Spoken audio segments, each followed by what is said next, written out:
अस्सलाम वालेकुम नाज़रीन, मैं हूं आपकी होस्ट अनीशा और आप देख रहे हैं डिबेट रूम और हमारा चैनल पाक अलर्ट्स पे आपको पता है कि जो नई अपडेट होती है, जो नई सूरत हाल होती है, उसी टॉपिक पे हम बात करते हैं। अभी आपने देखा है बड़ी अफसोसनाक सूरत हाल जिस पे मेरा चैनल हम सब दुआ गो हैं। काफ़ी लोग जो हैं उनके घर, उन्हें बहुत ज़्यादा नुकसान हुआ, घरों से निकलना पड़ा। इस टाइम तकलीफ़ का एक माहौल है। पानी जिस तरह से सैलाब आ रहा है, जिस तरह से पानी आ रहा है, आबादियाँ जो हैं वो इस टाइम क्या मंज़र पेश कर रही हैं। क्योंकि हमेशा से ये होता है कि जिस तरह से एक फैमिली अपना घर बनाती है सब कुछ जोड़ के, और वो जब बिखरता है, वो टूटता है, तो वो तकलीफ़ जो होती है वो बहुत ज़्यादा होती है। तो आपके लिए वो दुख भी है और उसके साथ दिली दुआएं भी हैं कि अल्लाह आप लोगों के लिए आसानी करे।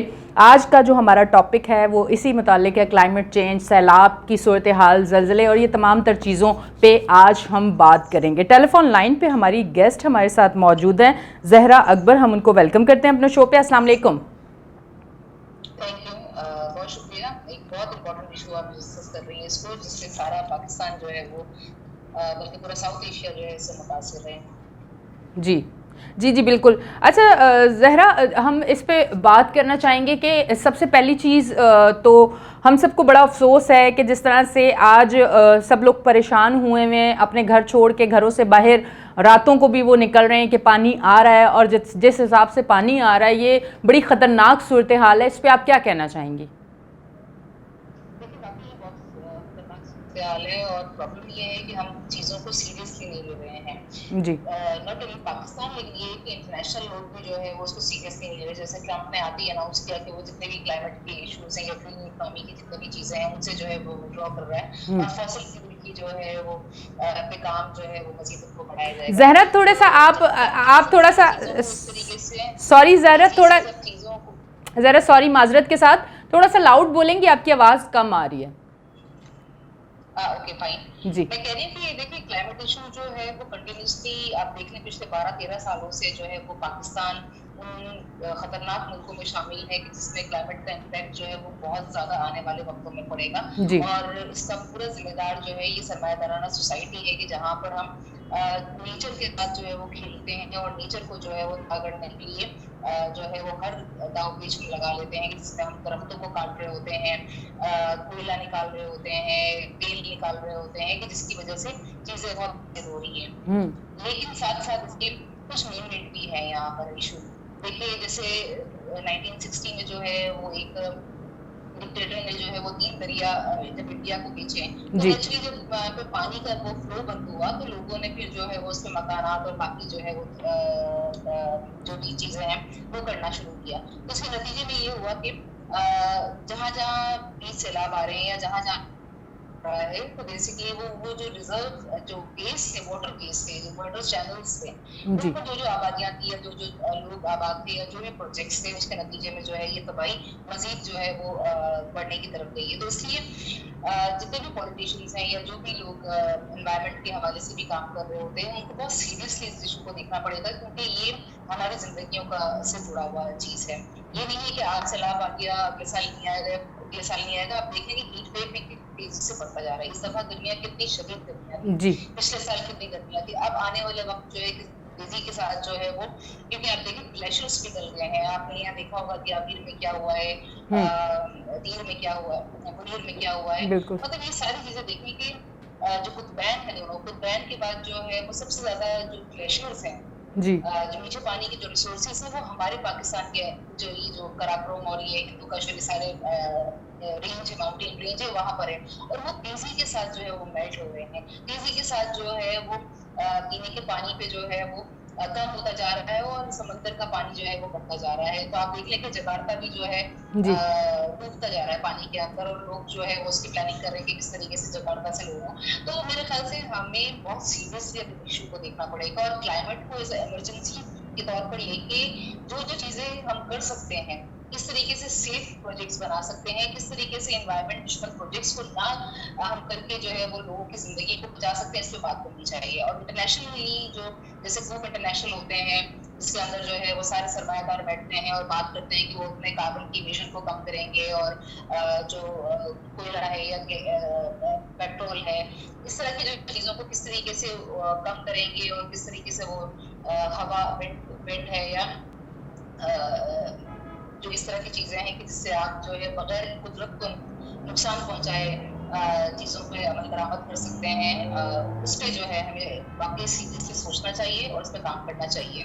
अच्छा ज़हरा, अभी जो आप देखें ज़्यादा टाइम भी नहीं हुआ, जो बादल फटने से जो नुकसान हुआ है वो मतलब मेरी लाइफ में तो मैंने पहली बार देखा, और बहुत सारे लोगों ने जब इस पर डिस्कस किया उन्होंने कहा ये चीज़ तो पहली बार सुनी है। और उसके बाद जो सूरत हाल बनी, उसके बाद जिस तरह से अमवात हुई, ये भी एक नई चीज़ मैंने तो पहली बार देखा है ऐसा। इस हवाले से क्या कहना चाहेंगी? और फिर आपने क्लाइमेट चेंज की बात की, मैं साथ ही दूसरी बात भी आपसे कर लेती हूँ ताकि आप फिर प्रॉपर जवाब दे दें कि क्लाइमेट चेंज पे भी आर्टिकल तो है ना, रिसर्च तो है, बात तो हो रही है, फिर इस पे अमल दरामद क्यों नहीं हो रहा, चीज़ें क्यों नहीं सेफ की जा रही हैं, उस हवाले से क्यों नहीं कदम उठाए जा रहे? देखिए, ये मैं इंटरेस्ट की बात करूंगी जो मैं पहले भी बात कर रही थी कि जब हम इंटरेस्ट लेते हैं, आप देख लें या पाकिस्तान डिजास्टर मैनेजमेंट कमेटीज बनी हुई, ये कौन हेड करते हैं, वो किस तरीके से लोग जो है टेक्निकल लोग उसमें बैठे हैं नहीं बैठे हैं, वो क्या मशवरा देते हैं, किस तरीके से जो है वो इन तमाम एनवायरमेंट को देखते हैं। ये बहुत इंपॉर्टेंट है कि जब आपकी विलिंगनेस कोई और चीज हो, कोई और मकसद हो आपका, तो इस तरह की चीजें जो आम आदमी जिससे सफर करता है वो भी पूरी नहीं होती है। इसी तरीके से जैसे आपने कहा कि आपने अपनी जिंदगी में पहली दफा देखी है सारी चीजें, इस तरह से जो बहुत सारे बच्चे हैं वो अभी देख रहे हैं ये सारी चीजें। लेकिन मैं ये कह रही हूँ कि ये पिछले 12-13 साल से तो मैं पढ़ रही हूँ ये सारी चीजें कि क्लाइमेट का इम्पैक्ट तेजी से जो है वो दुनिया को तब्दील कर रहा है, टेम्परेचर शदीद तेजी से बढ़ रहा है, और अगर ये 1.5 सेंटीग्रेड या 2 पे भी चला गया तो ये पूरा अर्थ जो है बहुत मुश्किल में चला जाएगा। यहाँ के जो इंसान है वो सिर्फ ये नहीं कि माहौल तबाह हो रहा है, इंसान की हेल्थ भी इस पर जो है इफेक्ट हो रही है। आप देख लें कि बहुत सारे जो है वो ब्लड प्रेशर है, हार्ट जो अटैक है, इस तरह की और भी बहुत सारी चीजें हैं कि जो इन्वायरमेंट के थ्रू मतलब आपका एक तो लिविंग स्टाइल और प्लस ये चीजें जब गर्मी होती है सारी चीजें होती है तो आप पे इम्पेक्ट कर रहा होता है। तो मैं ये समझती हूँ कि स्टेट को और पॉलिटिशियंस को, मेरे ख्याल से, और सारी आवाम को बेसिकली इस पे अब बात करनी चाहिए कि हमें किस तरह का एनवायरनमेंट चाहिए कि जहाँ पर हम महफूज रह सकें, जहाँ पे आम आदमी महफूज रह सके, जहाँ उनकी लाइवलीहुड जो है वो खराब ना हो। इस तरह के प्रोजेक्ट्स की भी इस तरह की चीजों पर बात करने की ज्यादा जरूरत है और इसको इमरजेंसी डिक्लेयर करते हुए हमें अपनी सारी जो चीजें हैं उस तरफ शिफ्ट करनी चाहिए। ठीक। अच्छा, अब ये जो सैलाबी सूरत हाल है, पानी से जितनी तबाही हो रही है, जितने लोग इस टाइम परेशान हैं, अब ये बात भी हो रही है कि डैम अगर होते तो ये जो तबाही हुई है पानी से ये ना होती, इस पे क्या कहना चाहेंगी आप? देखिए, मैं फिर इस पे ये कहूंगी कि इंडिया में तो बहुत सारे डैम्स बने हुए हैं जी, आप देखिए जी, लेकिन क्या वो बचा पाए अपने आप? नहीं, तो ये इशू डैम का नहीं है, बेसिकली ये इशू ये है कि किस तरीके से हम इस क्लाइमेट को देखते हैं, जो मैं बार बार रिपीट कर रही हूँ कि क्लाइमेट के इशू को हम किस तरह से देख रहे हैं, किस तरीके से हम कौन सा ऑल्टरनेट की बात कर रहे हैं कि जो सबके लिए फायदेमंद हो सकता है। मेरे ख्याल से इसमें बात करने की ज्यादा जरूरत है हम लोग को। डैम किसी तरीके से भी कोई हल नहीं है। हाँ, वो पानी के रिजर्व के लिए तो आप समझते हैं कि हाँ पानी महफूज करने के लिए, लेकिन आप देख लें मंगला डैम है, तरबेला डैम है, सर्दियों में सिर्फ 2 महीने का पानी होता है उसमें। जी, तो इट मींस कि डैम किसी तरीके से भी सोल्यूशन नहीं है कि अगर आप डैम बना के चले जाएंगे तो वो आप पूरा इकोलॉजिकल जो सिस्टम है उसको तबाह बर्बाद करते हैं। मतलब जब मंगला और तरबेला डैम बना था तो बहुत हमने सुना था कि भाई यहाँ पे बहुत बड़ा चीजें आ जाएगी, अब उसके अंदर भी जो स्लिट पैदा होता जा रहा है और उनकी स्लिट की लेयर बन गई है, उसको साफ करने का क्या तरीकेकार होगा कोई पता नहीं है। तो विजनरी हमें होना पड़ेगा क्योंकि ये क्लाइमेट इशू ऐसा है कि जो आने वाले वक्तों में मजीद तेजी से बढ़ेगा। और हम तो ये बचपन से सुनते आ रहे हैं कि मीठे पानी के रिसोर्सेज कम हो गया, अगली जंग जो है वो पानी की होगी।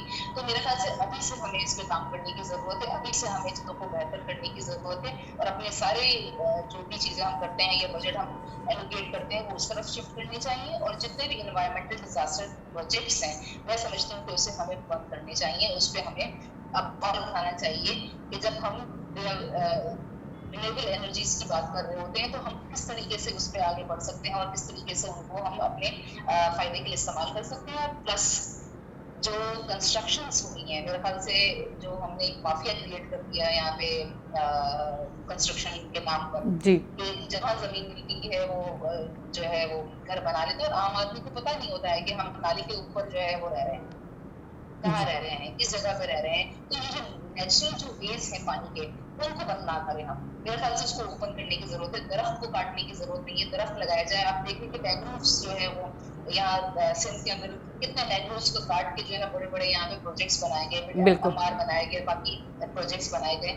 तो हमारा भी इसके अंदर यहाँ एक तो क्लाइमेट चेंज तो हो ही रहा है, लेकिन प्लस हमारा भी कंट्रीब्यूशन है इसके अंदर कि हम जो है एनवायरनमेंट को तबाह करने में अपना किरदार अदा कर रहे हैं। तो इस प्रोजेक्ट्स को हमें इस तरह के जो इंसान दुश्मन या माहौल दुश्मन है उनको तो हमें अब उसके खिलाफ आवाज उठानी चाहिए और इन्हें जो है वो बंद करने की बात करनी चाहिए।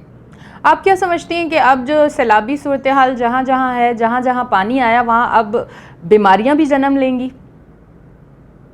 देखिए ये तो होता ही है नेचुरली। जब यहाँ सैलाब आया था सिंध में 2022 में, जी। और जब हम रोड पे थे, सड़कों पे थे लोग, तो नेचुरली जो पानी से रिलेटेड जितने भी डिजीजेस हैं, जितने भी इन्फेक्शंस हैं वो होते हैं। प्लस फिर उसमें औरतें ज्यादा सफर कर रही होती है और फिर प्रेग्नेंट औरतें ज्यादा सफर कर रही होती हैं इसके अंदर। तो नेचुरली ये सारे के सारे इश्यूज अब आएंगे और तेजी से आएंगे। लेकिन उससे बड़ा नुकसान ये है कि जिससे हम ज्यादा बात नहीं कर रहे हैं वो हमारी खुराक का है। जी। अब खुराक का ना मिलना ये सबसे ज्यादा जो है वो खतरनाक बात होगी। ये चले हम दवाइयां भी अरेंज कर दें, सारी चीजें हो जाएंगी और सारी चीजों पे शायद काबू पा लें, आहिस्ता आहिस्ता पानी जो है वो निकल भी जाएगा। लेकिन खुराक जो तबाह हो रही है यहाँ पे, खुराक जो नहीं मिलेगी लोगों को, ये जो है वो मैं समझती हूँ कि हमें अपनी डिस्कशन में इस बात को भी लेकर आना चाहिए और बहुत सीरियसली इस पर काम करना चाहिए। ठीक है जी, बहुत बहुत शुक्रिया। टेलीफोन लाइन पे हमारे साथ ज़हरा मौजूद थी और आज के टॉपिक पे हम बात कर रहे थे। अभी हम एक ब्रेक लेंगे और ब्रेक से वापस आएंगे, तो लेते हैं एक ब्रेक, मिलते हैं ब्रेक के बाद।